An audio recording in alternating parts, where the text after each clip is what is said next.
Unrehearsed Street Boston Narrations, Part 38.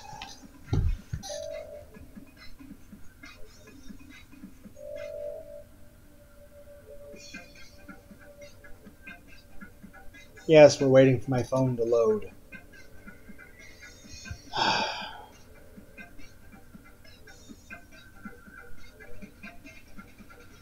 Well, there's a story called The Blood Keeper, written by Christopher Maxim, I think? It's kind of hard to read. Written September 15th, 2020. Rating of 8.41. Let me close the advertisements. Estimated reading time, 9 minutes. The Blood Keeper by Christopher Maxim. I live in a small but lively town in Massachusetts. Its local legends have fueled my love affair with the paranormal. It's a subject that fascinates me to this day. Coupled with insomnia, this passion has led me to spend many a night at a nearby cemetery, hoping to see a ghostly apparition nearby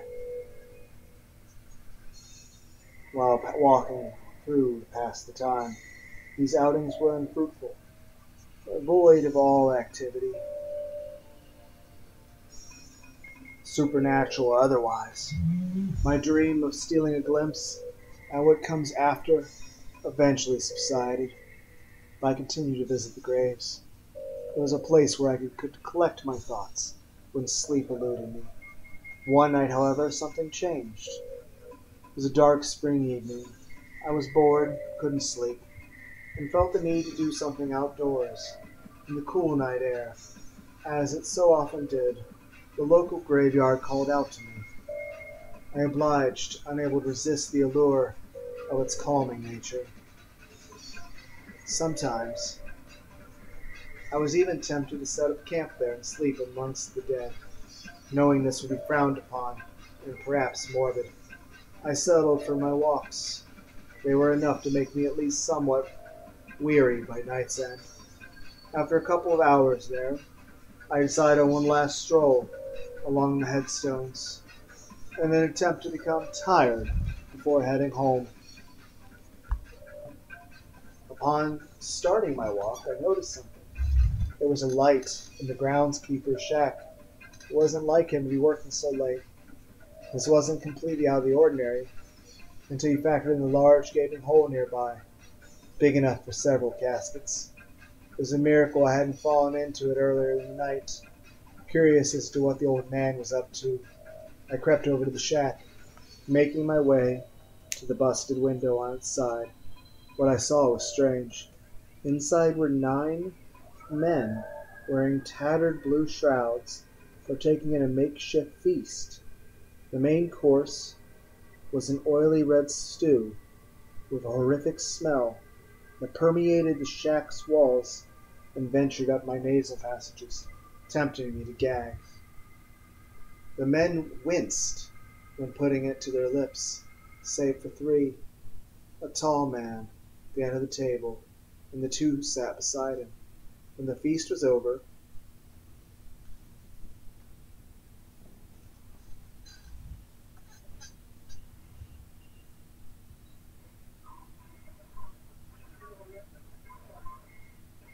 this tall figure stood up and addressed the room. "Hello, newcomers.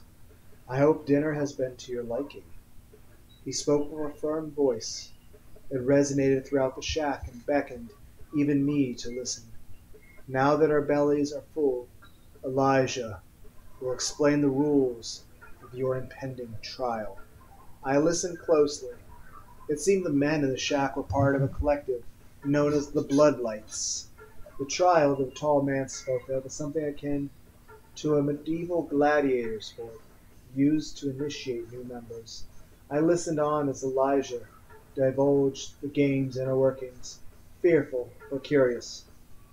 The 2 teams were to disperse to opposite sides of the cemetery, each consisting of 4 members, 3 blood runners and 1 blood baron. The initiates would be the runners, and the tall man's henchmen would act as barons. There was one more participant to be discussed, the tall man himself. He was the blood keeper. Though not on either team, he was the most crucial facet of the gang. He kept and guarded what was referred to as the blood. I gather that this referred to the red amulet hanging from the keeper's neck, as he firmly clasped it every time the word blood was uttered.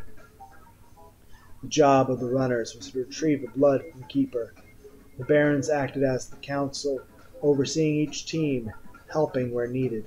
After Elijah finished the lecture, the blood keeper took over. With every wound there is blood. With every drop of blood there is solace. Without death there can be no light. The keeper opened a large cupboard in the corner of the shack, revealing a woman bound and gagged. Futilely attempting to cry out for help, my heart sank. This was not your normal, run-of-the-mill cult ritual. I had to find help, but what if they heard me? Unable to nail down my next course of action, I was immobile, frozen in fear. The blood keeper continued. The light of blood can only be seen in death. Pulling a large red dagger out from his cloak, he grabbed the woman and plunged it into her gut. I watched in horror as the life left her eyes. She began to shriek, and was soon cut off by a cut to the chest, followed by a final blow to her neck. I was mortified. After throwing his kill to the floor, the keeper pulled out 3 vials, filling each of them with blood that dripped from his blade. This was the blood the runners were after, not the amulet. This is all the blood I have to offer. That gives at most 3 of you the opportunity to become bloodlights. And remember, you are being watched. Those who fail to collect must be disposed of. The same goes for any outsider you encounter. Corpses are to be thrown in the pit. Dear God, I was truly in danger. That's what the nearby hole is for.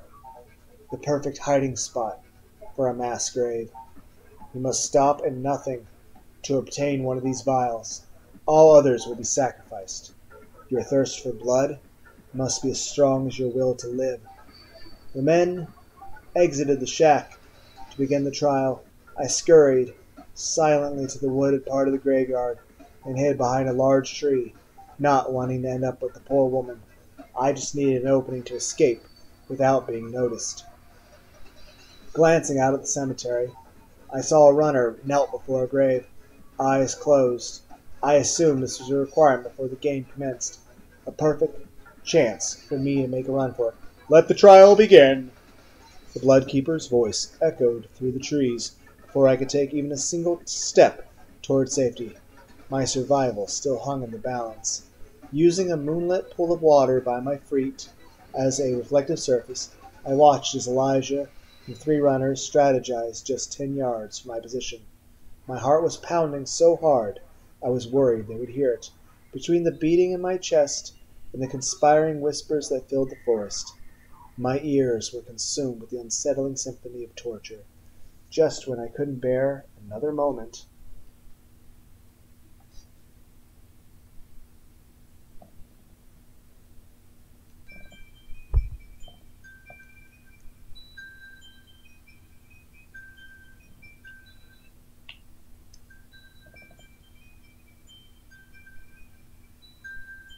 silence cut through the brisk night air, like the keeper's dagger piercing that woman's skin. A chill then burrowed into my spine. The puddle's reflection bore no cloaked figures. Peering out from behind the trees confirmed that they were gone, or at least nowhere to be seen. This was my chance. Looking off into the distance, I saw a tomb by the main road. Maybe 100 yards away, it would provide the perfect cover to escape towards civilization. But there was no way I could waltz over there without being seen. The woods wrapped around the cemetery, so running from tree to tree would strengthen my odds of survival. I took a deep breath and braced myself. Without so much as a second thought, I dashed to the next tree on the path. Safety I took cover. I then gathered my wits and surveyed my surroundings. No cloaks in sight. I sprinted to the next tree and took another glimpse out at the world. The coast was still clear. As I was about to take off in the direction of the next hiding spot, panic set in as my feet inexplicably left solid ground. My blood ran cold as I was lifted into the air by some unseen force. The next thing I knew, my body was hoisted up and placed atop a tree branch. There I was greeted by the unnerving sight of my captor, a blood runner. I didn't scream or try to get away. It would be no use. I sat there in terror and exhaled what I thought would be my last breath. Instead of gutting me, the man spoke. "What's your name?" I was too shocked to respond. "Come on now, who are you?" He spoke clearer this time, revealing a slight English accent. "Look, I noticed you at the window over there, eavesdropping. If I wanted you dead, I could have killed you then. I want you to help me." "Help you?" I asked. "Yes, I'm going to use you to my advantage. I take it you know what we're doing, and you know the rules of the game." I nodded slowly, still shook. "Good. With you, I might be able to turn the tables and get the upper hand." I was frightened, but I calmed down enough to focus on the runner's plan. "See that tomb over there? That's where the blood keeper is." My stomach turned. To think this guy may have just saved my life. "I need you to go over there to the tomb and open the doors slowly. The blood keeper will surely take a swing at you. Just as he's about to end your life, I'll swoop in and end his." "But why?" I asked. "That's not part of the game." "Right you are. You need not concern yourself with the why. Just know that if you don't do as I say, I will kill you myself. Now get going!" The man gave me his cloak for protection and pushed me out of the tree. I didn't want to risk facing the blood keeper, but I didn't want to perish at the runner's hands either. My fear of dying kept me from deviating. I again ran from tree to tree, eventually making it to my destination. The stench of bloodshed wafting through the air as the runners fought for control of the field. With my back pressed to the cold, aged stone, the pull to escape grew. The main road was within reach, but the thought quickly subsided. I was far too worried the Englishman would catch up with me and take his price. He was able to climb a tree and lift my weight into it without a sound. It was clear he possessed the agility and stealth needed to take me by surprise during a haphazard run for the hills. I sighed in defeat, knowing that one way or another I would probably die tonight. Mustering up every bit of courage I had left, I crept around the tomb and faced its door. My shaking hands reached for the rusted handle and pulled it before me. Before its hinges could even creak at the motion, the door burst open, pushed from within. The force knocked me over, my head connecting with the unforgiving ground. The moments that came after remained fuzzy. The blood keeper towered over me, half of his body in shadow, the other soaked in moonlight. A vision of death there to steal the blood from my racing heart. My eyes grew weary and shut for an instant before opening to see another figure. I couldn't make out who was who in my dazed state, but one attacked the other, completely overpowering him. The prey in the scuffle fell to his knees before landing face first into the cold cemetery soil. The familiar sound of metal colliding with flesh rang through the air as the victor saw to it that the job was done. I prayed it was the blood keeper being torn apart, otherwise I was a goner. My eyes shut again before unconsciousness finally took hold. "Hey, are you all right?" I heard an old man's voice as I came to. "Are you okay?" I opened my eyes to see who it was. The groundskeeper stood over me, holding a lantern to my face. "What? How? Where are they?" "Where's who?" he asked. "You don't understand. I should be dead." The groundskeeper stared at me, confused, then smiled. "Come on, you'll catch cold out here." The groundskeeper, who I now know to be Pete, invited me into his shack. He prepared some food and tossed me a blanket to keep warm. Thankful and in need of an ear to fill, I told him everything, despite how I knew it would sound. I didn't describe the men by their given titles, but Pete seemed to know who I was talking about. Sounds like you had a run-in with the Blood Keeper. That's him. How did you know? His spirit has been visiting these grounds for over 100 years now, I suppose. His spirit? Incredible. It was all a haunting, something I always thought I wanted to experience firsthand. Pete and I talked for a long while. He knew all about the Bloodlights and their dastardly deeds. Apparently they were a sadistic cult that formed in the 1800s, terrorizing the local community. Each Bloodlight initiation brought with it more disappearances. They used the cemeteries as space for their trials, burying casualties and sacrifices at the end of every night. After all, who would look for bodies in a graveyard? Over 50 souls fell victim to the Bloodlights before their sinister games were brought to a halt.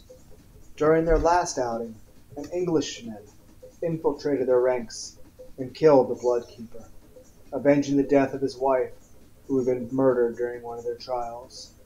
Soon after, his disciples came forward, claiming to have been controlled by the Keeper's amulet, alleging that it had supernatural powers. No such amulet was ever recovered. After Pete explained everything, I sat in awe, dumbstruck by the whole ordeal. Had I relived that fateful night, or did I time travel and help that man fulfill his goal? I may never know what happened that day, but one thing that is certain, I will never visit another cemetery for as long as I live, just in case the ghosts of the Blood Keeper is still out there, making his rounds.